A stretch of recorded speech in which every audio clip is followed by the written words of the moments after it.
Hello everyone. Today we will be talking on sterilization and disinfection. This is the second video. In the first video I have defined sterilization and disinfection itself.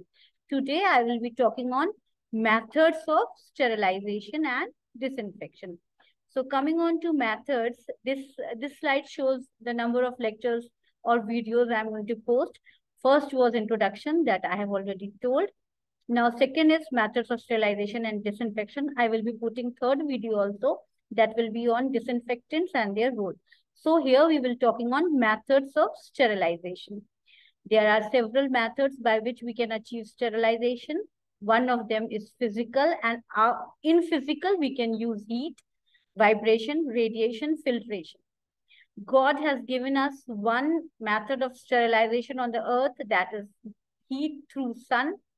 Sun rays sterilize things, and that is why we say that water that is stagnant we should not drink, but one that is running is always good to drink, because it is exposed, as every layers of water will get exposed to sun. So sun is the natural source, and sterilization is occurring because of the heat it is producing and the rays. So we are also utilizing those methods. First is heat. In this, heat we know is the most reliable method, because when we heat an organism constantly, the proteins of the organism coagulate and it gets oxidative damage also.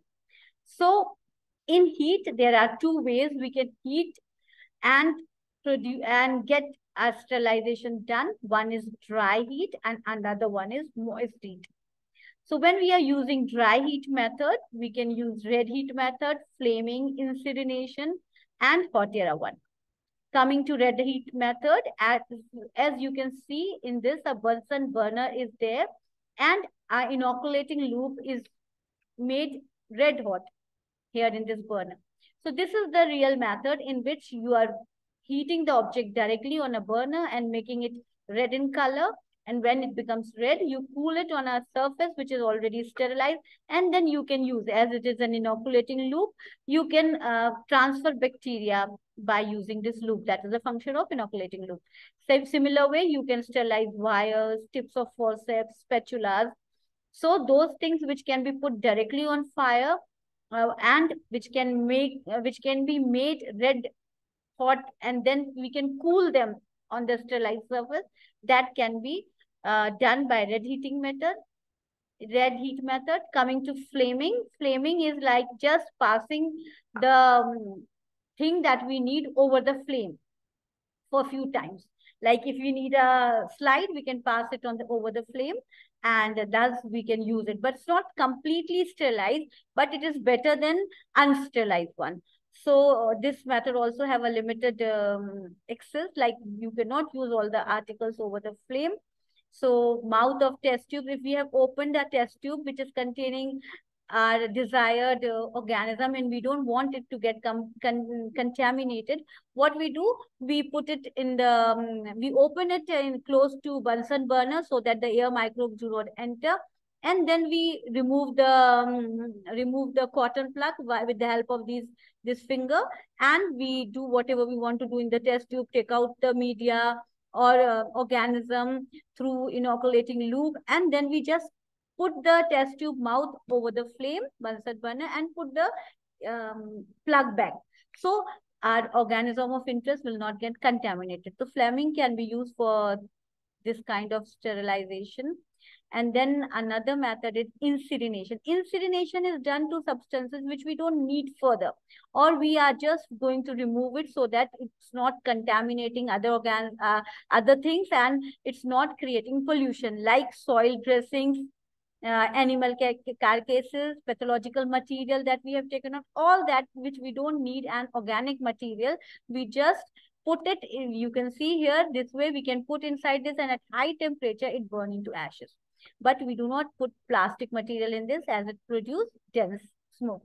So it's not advisable to dispose of plastic material in this. The another method of dry heat is hot air oven. This was introduced by Louis Pasteur, and it is like You are heating directly, like it's similar to a heater we use in at our homes. Heater which contains elements, element gets heated up. In this, the element is just put into a metallic box, and this metallic box is then heated up.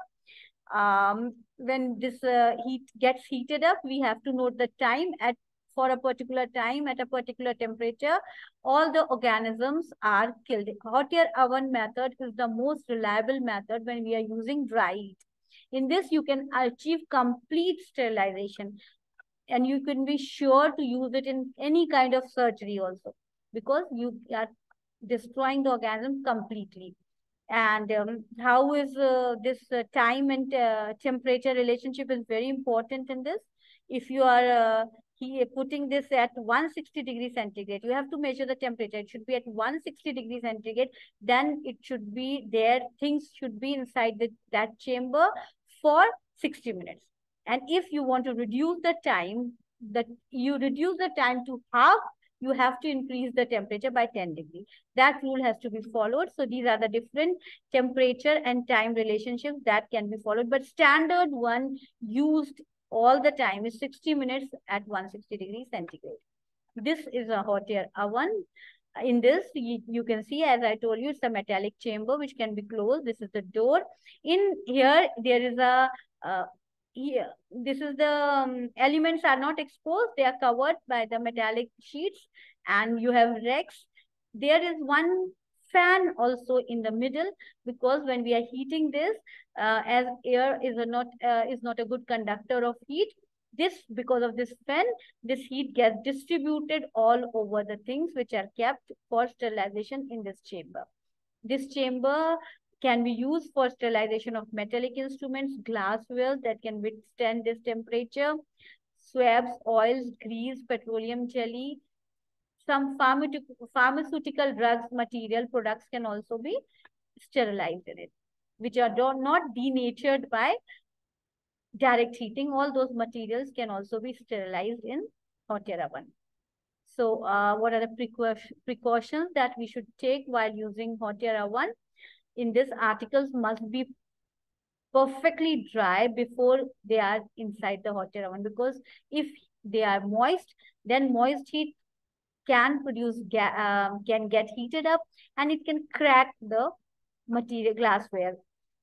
Then you have to keep the material at proper distance, so as to everything gets heated up to the temperature that has been mentioned. If they are kept close, then maybe the heating is not proper. So one of the precaution is to keep the things at a distance.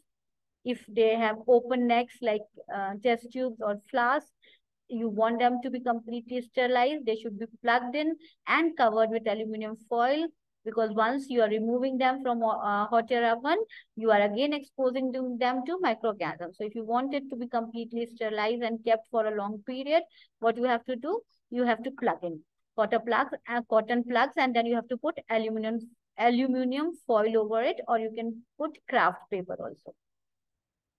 What are the different controls that you can use to see whether your hot air oven is functioning properly, calibrated properly or not? Physical method is to make a chart, temperature chart, and there is a thermocouple. You can see and measure it, and you can see the time in which whether the hot air oven is achieving this temperature or not. Then chemical method is keeping brownies tube number 3, which is red in color, and if autoclave is autoclave, sorry, it's not autoclave, is if your hot air oven is not working properly, then the spot will change from red to green. Same control we apply in autoclave also, that we will be reading further. So in hot air oven, these chemical controls for hot air oven and autoclave are the same. We will be talking on autoclave later.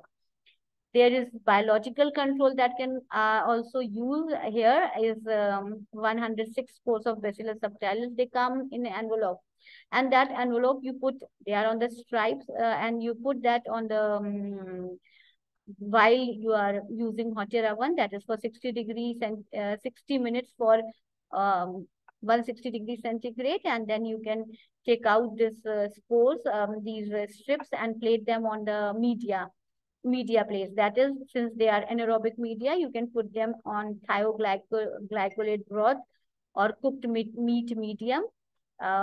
This you can put at 37 degrees centigrade for 3 to 5 days in an incubator.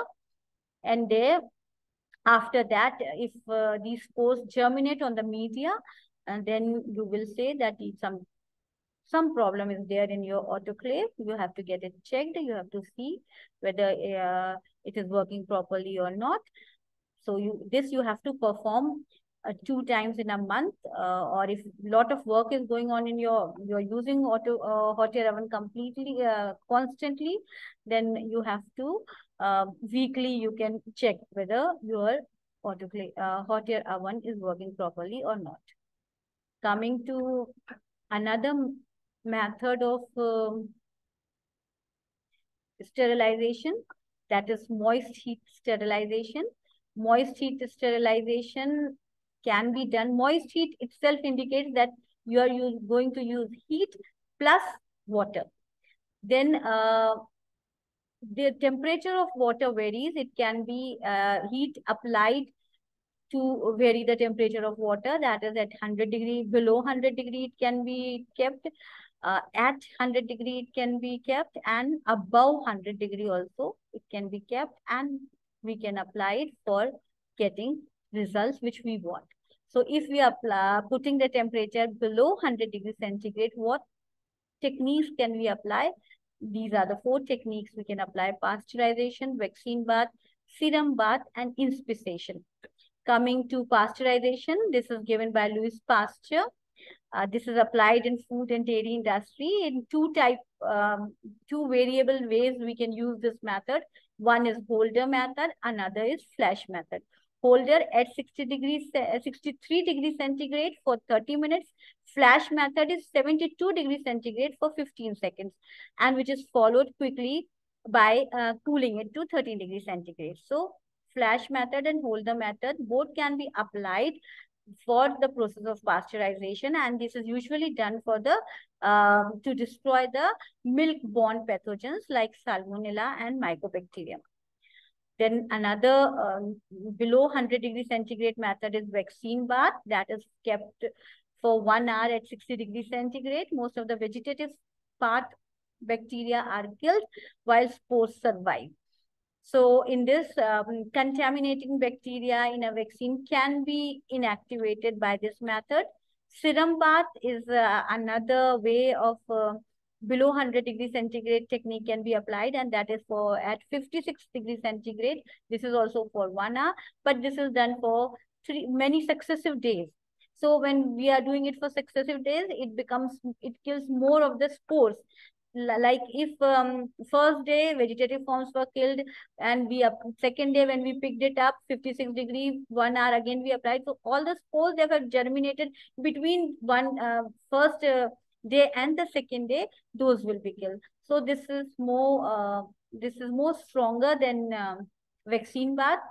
Coming to Incineration, this is another technique which is performed at below 100 degrees centigrade.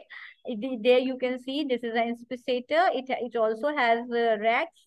This is the inspirator. It has racks, and we can put slopes of media in it. Usually egg or serum containing media, and even for solidification, this inspirator is used.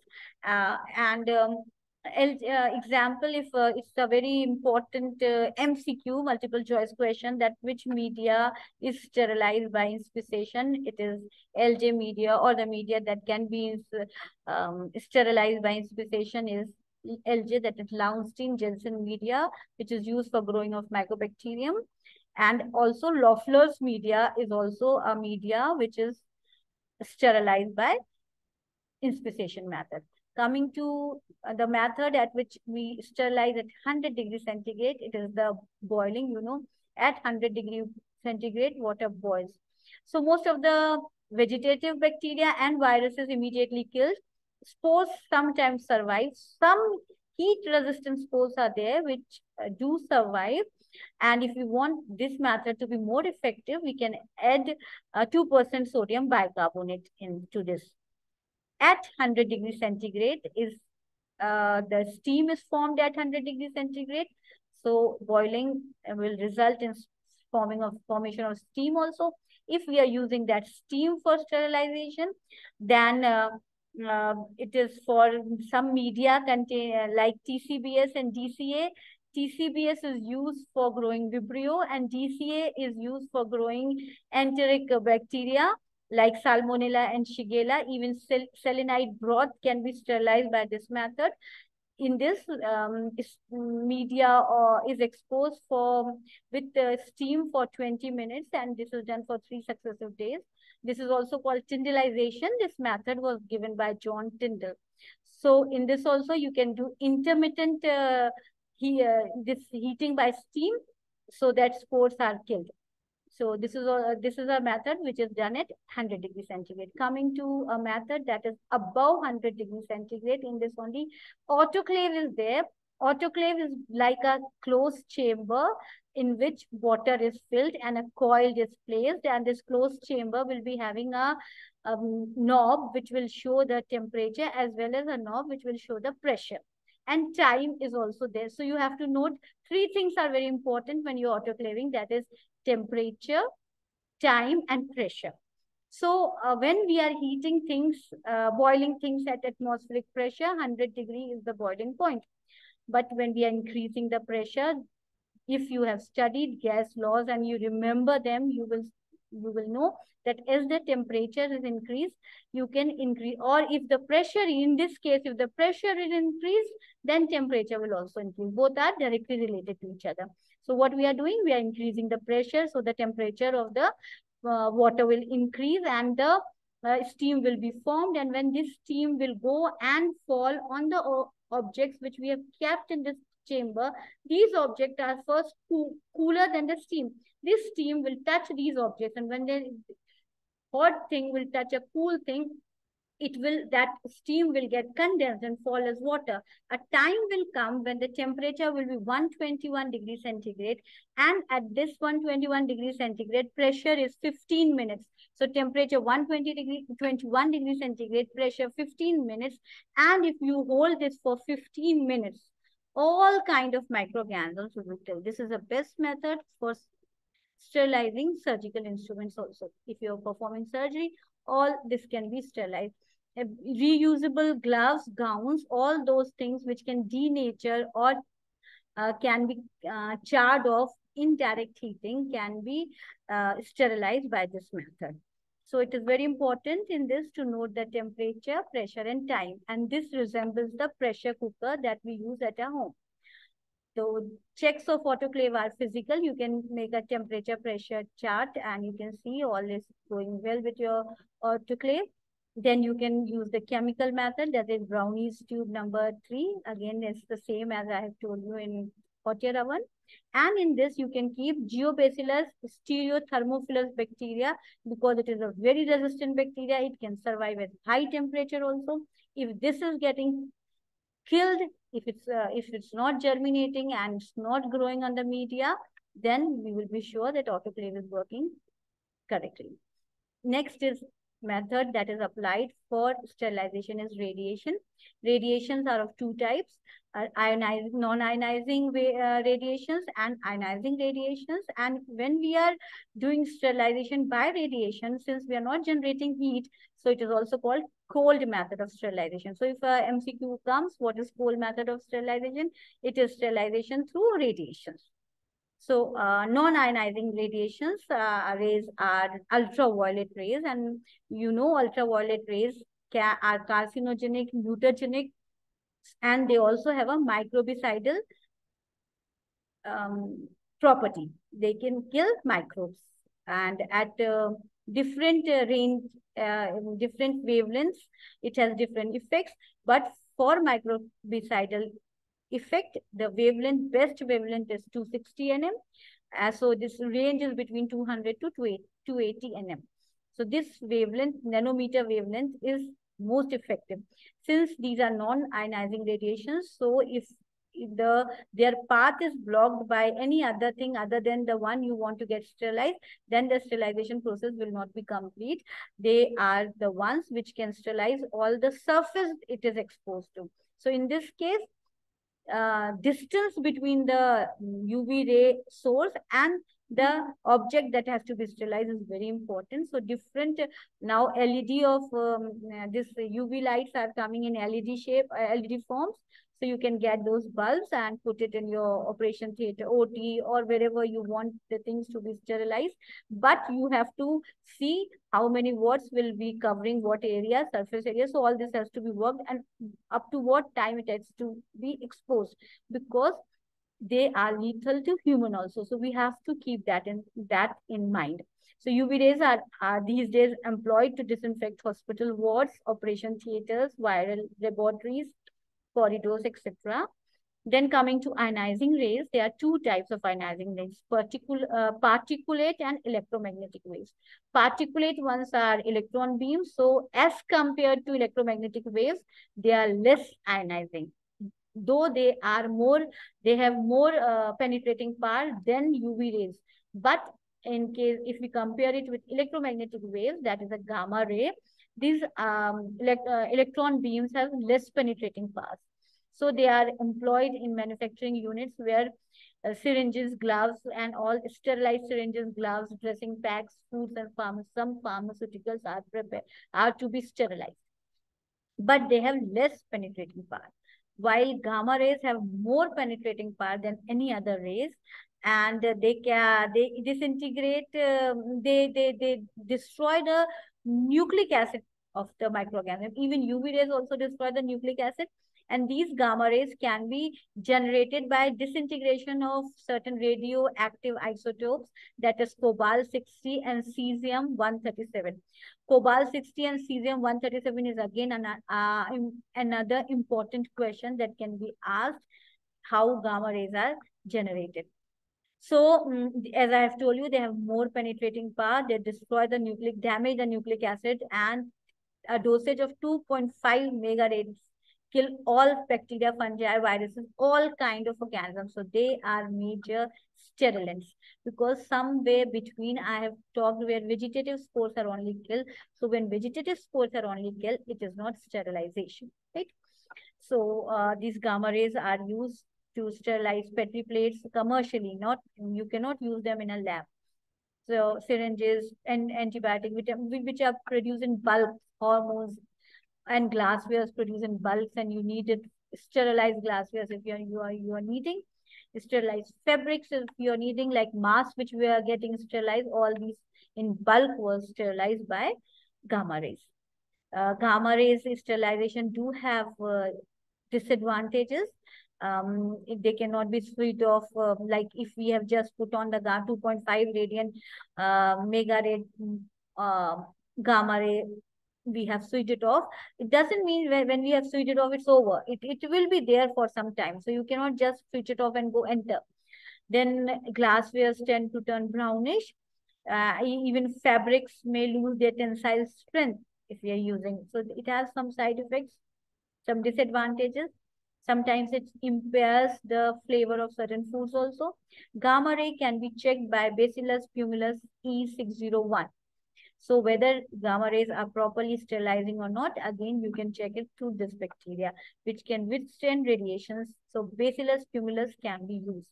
Important question you should remember. Filtration in another way, where you can just separate, you're not killing. It's very much like you filter your tea or coffee, and you remove the bigger particles using filters. Here also, we are using nitrocellulose filters, which have a very small pore size. They can remove up to 0.015 micrometer to 12 micrometer. So you have to see what organism you are, what solution you want to filter. All those solutions which you cannot heat under direct heat, you cannot heat under moist heat, because they may get denatured, or the property may change. You cannot even use any temperature below, at, or above 100 degrees centigrade. All these conditions, when not you cannot apply, then you apply filtration.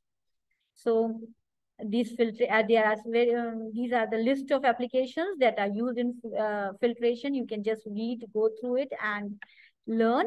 I'm trying to give notes as well as explain it. So please, I will be very happy if I get comments in my comment box, whether I am able to explain it properly. Are my notes helping you? Please do comment. It will give me energy to prepare more notes. Then this is the slide where I'm showing you different methods which are used, like physical method. I've already talked all this method. I have discussed it. Vibration is one which I haven't discussed, and I told, let me explain vibration. In physical method, I have told you about heat, radiation, filtration. When coming to my vibrations are, that high, the sound which, those sounds which are of high range, they destroy the cell wall of bacteria, cell membrane of bacteria, a cell wall of fungi, cell membrane of bacteria. And these high range stuff, high frequency sounds can kill bacteria. So in some ways we use even sound waves to kill bacteria. So sound waves can also be used for sterilization. Coming to chemical methods, in chemical methods, there are liquids, alcohols, aldehydes, phenols, halogens, heavy metals, dyes. All you must have used some or the other time at the home also, like sanitizers were containing alcohol. Then phenyl you use to clean or disinfect your homes. Then you may have known about phenols that contain phenols. And then soap is surface active agents, while some gases are also used, that is formaldehyde, ethylene oxide. And when talking about ethylene oxide, is the only gas which is chemosterilant. That means totally remove all form of organism, even it is mutagenic also. So I have not gone into very details of chemical methods of sterilization, because that will be talking when we will be reading about disinfection. So it's just one slide here. Then in the third video, I will be talking about chemical methods. So these chemicals can destroy bacteria, and the sanitizers which we were using were basically, it kills more bacteria, viruses. Sanitizers which we were using were not very much effective on viruses, but they kill bacteria most of the time. So some viruses we are now getting disinfectants plus sanitizers. If disinfectants and sanitizers, if there's a proper mixture of that is there, then viruses are also killed. So chemicals, basically they kill, most of the time they kill bacteria. A few chemicals are there which are they they have a broad range where viruses can also be killed. Like in filters also, when we are performing filtration, then filtering viruses, removing viruses from by filtration process is difficult. So this is all in today's lecture. Please let me know if there is any queries or any questions regarding this. I will be very happy. And if you are liking my videos, please do like and subscribe it. Thank you so much.